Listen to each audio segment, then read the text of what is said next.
Здравейте, аз съм Нач, и това е моят легенда за оригиналния грях.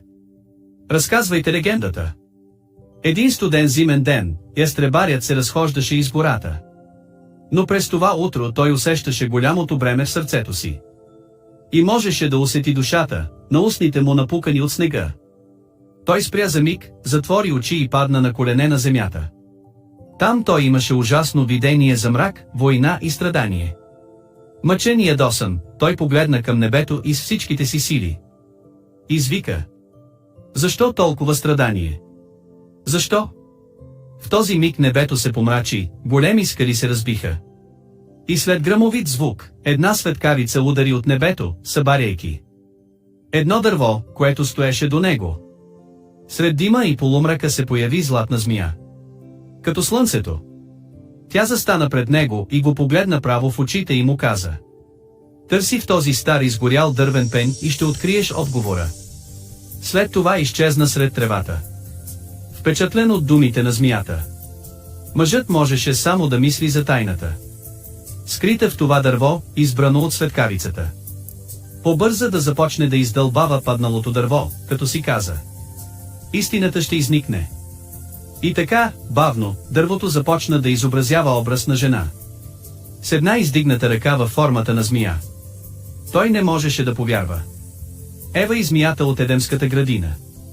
Оригиналният грях беше отговорът. Жена и изкушение, винаги свързани в земна красота. Ястребарят всеки ден се възхищаваше на божествената красота на своята скулптура, но за каква цел щеше да му служи? След няколко дни, гневът на небето избухна с толкова силна снежна буря, че остави всички селищни жители изолирани в своите къщи. Поради липсата на дърва, те принесоха в огъня всичко, което можеше да даде топлина. Дни минаха. Вече не остана нищо в къщата им за изгаряне. И гледайки своето ценно произведение на изкуството, той каза: наистина е дърво. Ще запази моята семейство топло още за една нощ. Не беше лесно за него да предаде своят божествен подарък на пламъците. Но го направи. И седна с голяма тъга, гледайки как скулптурата му гори в огъня и изчезва пред очите му. След малко, мъжът се зачуди, като откри, че дървената му фигура не гори. Тя се въртеше бавно сред пламъците и произвеждаше толкова силна и постоянна топлина, че успя да разтопи целия сняг от планината.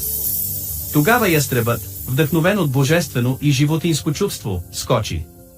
Изхвана скулптурата за главата на змията, избавяйки миракъла, който спаси селището. Погледна господаря си и кимна с глава, за да го следва.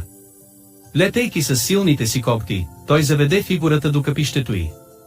С голяма внимателност я остави върху олтара на жертвите.